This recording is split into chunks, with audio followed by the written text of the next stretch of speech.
Hi everybody, Radical Gardener. God, is there a way for me to make this just a little bit lower without it smashing down on the table? There we go. Yeah. How's that? Isn't that better? You know, I'm going to shoot in the kitchen. It's just better light. I look better in it. I mean, I don't know what it is about the light. Maybe it's because I don't look so good in orange. I don't know. But I look good in lime green and yellow. Okay, so I was looking. Has it been like a week since I've posted? Uh, I'm getting so caught up in the garden, just daydreaming and sitting in it, and think, well, I'll go make a YouTube video. And go, I don't really feel like it. I'll just go do some weeding, and you know how it is. You gardeners get it. I am going to change my focus a little bit and talk about get into some more philosophical discussions, and that'll be coming up the next couple of weeks because I want to do some reading and make some notes and really come prepared to talk about some ideas and what's going on in the world and all of that kind of stuff. So though I will always talk about gardening, it's my passion. I do want to get into some other areas that I think need to be talked about that really aren't being talked about. Okay, so let's talk about these cards I mentioned before. I call them the apocalypse cards, the apocalypse playing deck. And I was looking through them, and they're actually very well done. So I was thinking, well, maybe like every week I'll, pull one of these cards and see, am I prepped? I mean, do I have is there something here that I haven't thought of, right? So here's the first one. It says a mess kit. A crisis could mean eating outdoors for several days or more. So you'll want to have a mess kit containing a variety of pans, pots, dishes, bowls, cups, and utensils. Most inexpensive sets are made of lightweight aluminum, including a carry bag. I'm not about eating off of aluminum at all. I think it's highly toxic. But I have a lot of cast iron, though it's heavy. You can cook in it, you can put it right into the campfire. I mean, it's the way to go. Yeah, it's aluminum if you're carrying it in a bag and you're on the run. Or you can go with the heavier and more expensive stainless steel mess kit. You'll be glad you included this. But we do have that. We have stainless steel one. So that's good. All right, next. I don't think I have a lot of this, and this is a great tip. Bleach. Sanitation can be a critical health issue in a survival situation. Common household bleach can be used in a multitude of ways, including washing clothes, purifying water, cleansing questionable fruit. I don't know if I'd use bleach on my fruit. And vegetables, sanitizing food containers, deodorizing thermos bottles and ice coolers, and killing microorganisms and viruses on contact. Bleach is a good thing to have around. So that's a good one.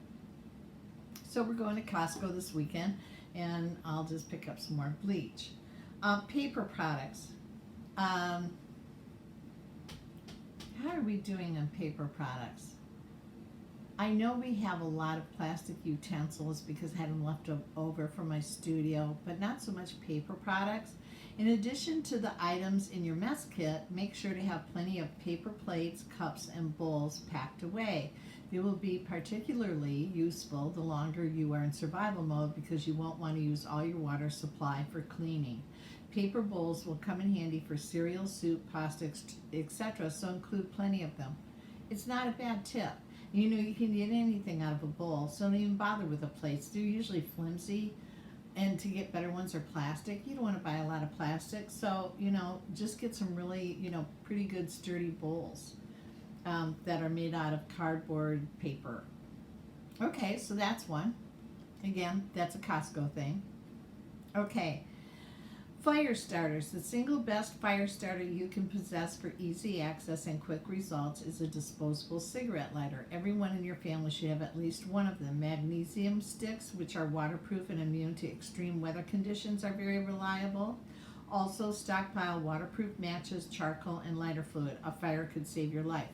So we have all of that. As a matter of fact, I used to collect matches, and they're in these big, huge jars. Now, if I'm on the run, I don't know if I'll grab those big jars, but I would guess I have 1,000 book of matches, and they go all the way from like old casinos in the 50s in Las Vegas. I mean, they're really cool. So I guess I can be entertained while I'm trying to save my life. Okay, miscellaneous. There are plenty of other items you could hoard.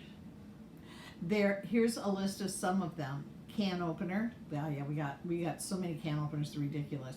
Zip top bags, always. Blankets, tons of them. Canning supplies, yep. A small camping stove, got it. Keychain, yep. Gas mask, no. Body armor, no.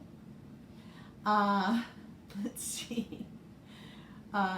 Radiation monitor, no. Geiger counter, no. A solar survival kit includes a battery inverter, solar panel, an LED light, plus a carrying case. I have to think about some of that, but I'm reading it to you. Some of these might really resonate with you. Okay, pencils and paper, lots of it. I got it. So it says here, a spiral notebook and sharpened pencils could end up being a big help to you and your family if you're on the run. You can leave notes as to who you are when you left that location and your cell phone number if necessary. The paper could also be used as kindling for fire starting in order to keep your notebook and pencils dry. Store them in a zip top bag. Okay, there's Joe. All right, file folder. You can't wear it or eat it, but a file folder filled with important papers. Yep, we already got this. And it's in a plastic bag, so we got this one covered. Papers might save your life. Within this folder, you should keep copies of your IDs and legal documents, area maps, travel information, and a disaster plan, including the addresses of local shelters and the nearest FEMA center. Well, that's something Joe and I have talked about a lot. Plus evacuation routes and cell phone numbers of family and friends. Okay, so Joe and I have always said we would never go where the crowd goes. So if there's a crowd running to a FEMA camp, we're going in the opposite direction. If there's everybody going up to the mountaintop, we're going to go find somewhere else to go. We've just really, we don't have that herding instinct. Joe and I are the absolute antithesis of it. We just feel we just do much better on our own. And given Joe's background and really my intuitive sense, which is always very right on, that's just not something I see us ever doing, or maybe ever have to do. These are extreme circumstances. Now, we're having a lot of really harsh weather go on, so, tomorrow we could be flooded out of this place. You never know.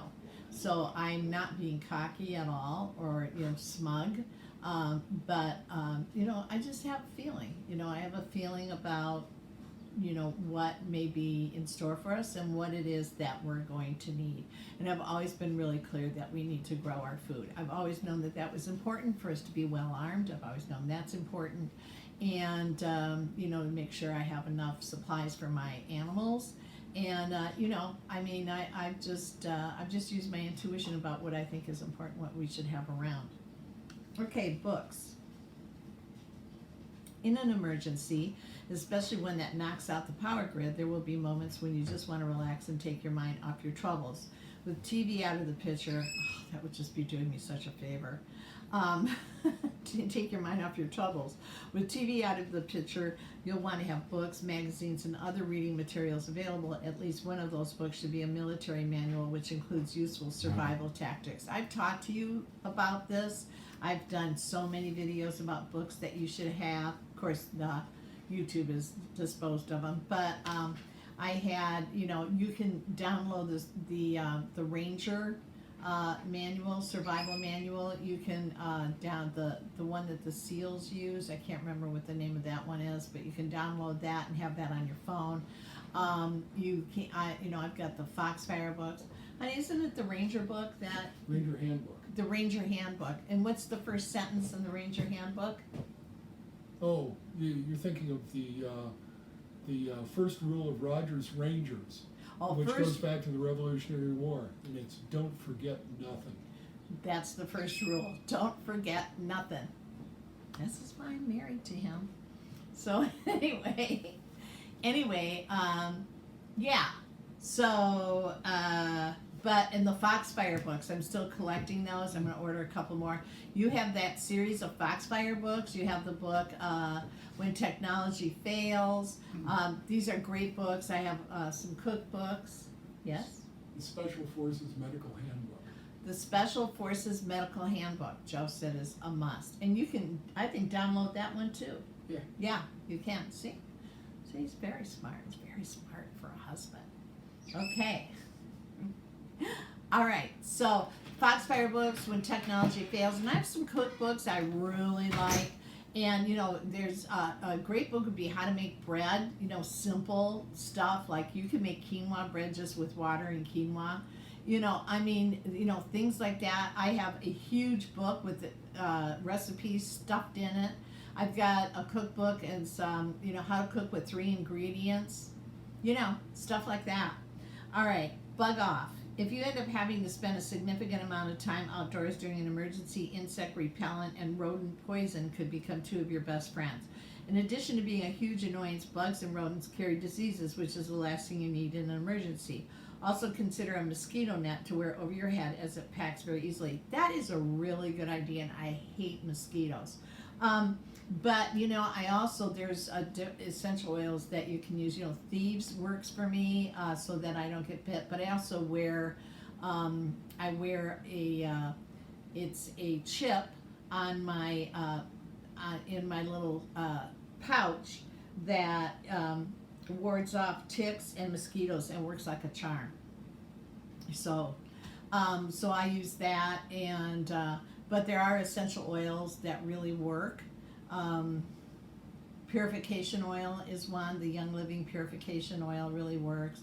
Eucalyptus works. So we also have a lot of the candles that you can light that, you know, keep the mosquitoes away. But a mosquito net's a really good idea. Okay, staying healthy is especially important during an emergency.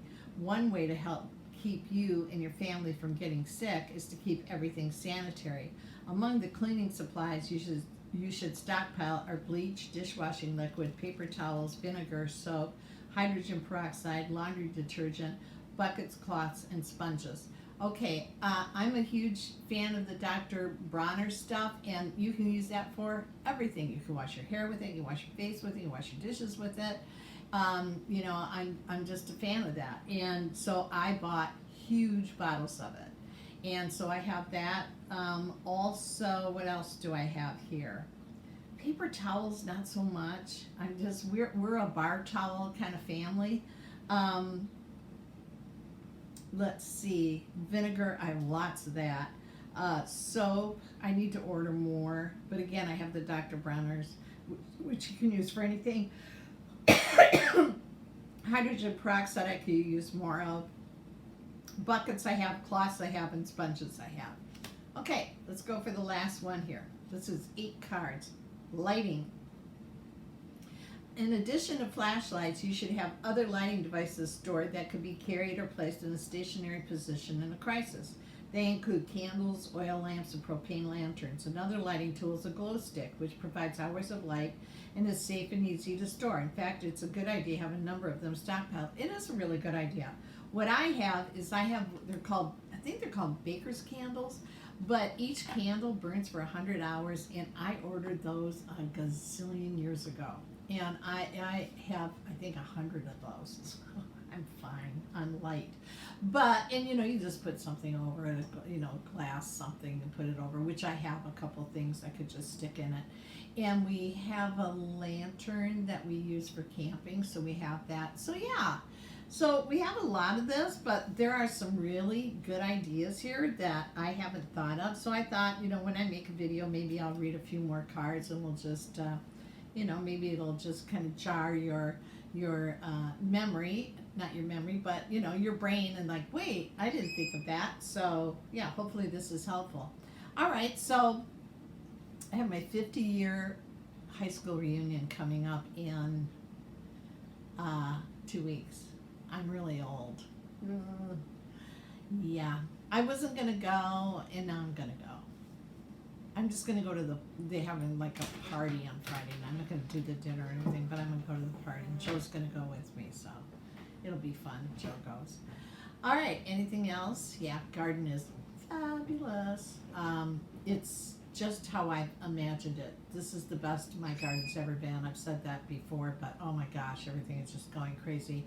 And the caterpillars that are going to be butterflies, you should see. I have developed a personal relationship with them. It's really been fun. But I'll talk more about that later. Okay, everybody, Radical Gardener, from my garden to yours. May your garden always grow. You know I'm sending you a ton of love.